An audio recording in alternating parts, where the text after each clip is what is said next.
Hey y'all, welcome back to my channel. I always look crazy up here, but I promise you I will not be looking crazy soon, okay? Know that. But anyway, I had did a Dermal review when I was up here last time, and I just wanted to update you guys. I know last time I was telling you guys that I did want to go to the tattoo shop that did do my dermals and try to see if they can probably change the gem of my dermals, or if they can remove it. I was watching a lot of videos on other people reviews on the dermals, and some people was rejecting and some people wasn't. Mine did not reject. Mine did not get infected, but what's going on is whoever did the piercing went too deep in my skin. Either that, or my skin was just saying it's a foreign object in my skin and let me pull it in, basically. So basically my dermals were sinking into my skin. So I was noticing that my skin was actually growing like a thin layer over the dermal. And I was like, oh my God, that's not good. Blah, blah, blah. I did want to show y'all pictures and videos of the dermal, but the way where the dermal was, which is on my back, it was kind of hard for me to do a picture and actually have it look clear. So I really did not take pictures of it too much. I mean, I have a couple of pictures, but the pictures that I have, I can't post because just the situation wasn't giving. So I can't really post that. But anyway, I went to the tattoo shop. I said, hey, y'all, somebody need to come look at these dermals. You know what I'm saying? Because these dermals ain't looking right. So the man took me in the back. He looked at the dermals, and I said, either, you know, you can, like I said, replace the gem on the dermals, or, you know, something. Because when I first went there, I'm jibber jabbing everywhere, y'all. I always do that shit. My head be everywhere. So when I first went there, I was under the impression that they were probably going to change the gem of the dermals. But he said, no, them dermals gotta go, babe. He ain't say babe, but he said, them dermals gotta go. So I said, okay. I went to the back, sat down. I laid in the back. They had me lay on my back. Basically, it was a woman and a man. She was basically explaining why the dermals were sinking into my skin and stuff like that. So the process of removing the dermal was terrible, y'all. It was terrible getting the dermal, and it was terrible removing the damn dermal. Excuse my language. It was terrible.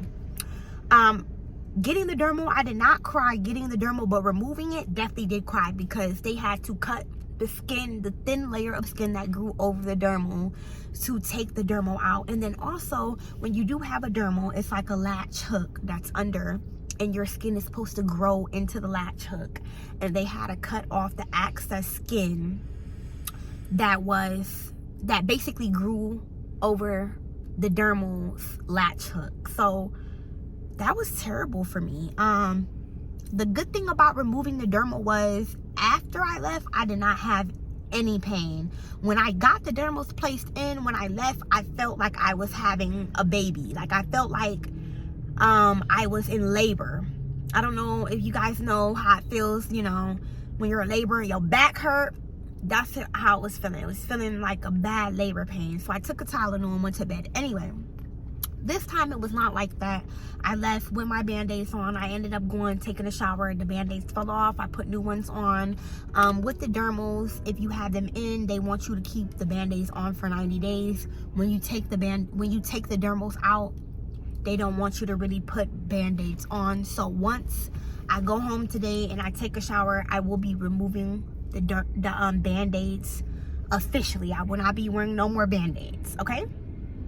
So basically, I was not in my 90 days yet, and my dermals already started to sink in. So I am thankful to the Lord that I was able to go and get them removed at the tattoo shop, and they did not charge me no money. I do remember seeing a couple of people reviews that they were saying that they had got charged money to remove the dermals and all this extra stuff. They did not charge me to remove the dermals, and they did say that they were happy that I did come when I did come, because if I would have let it roll for a little bit longer, the dermals would have eventually sunk all the way in my skin, and I would have to go seek surgery to remove the dermals out of my skin. So basically, I just wanted to come up here and let y'all know that I did get my dermals removed because they were no good for me.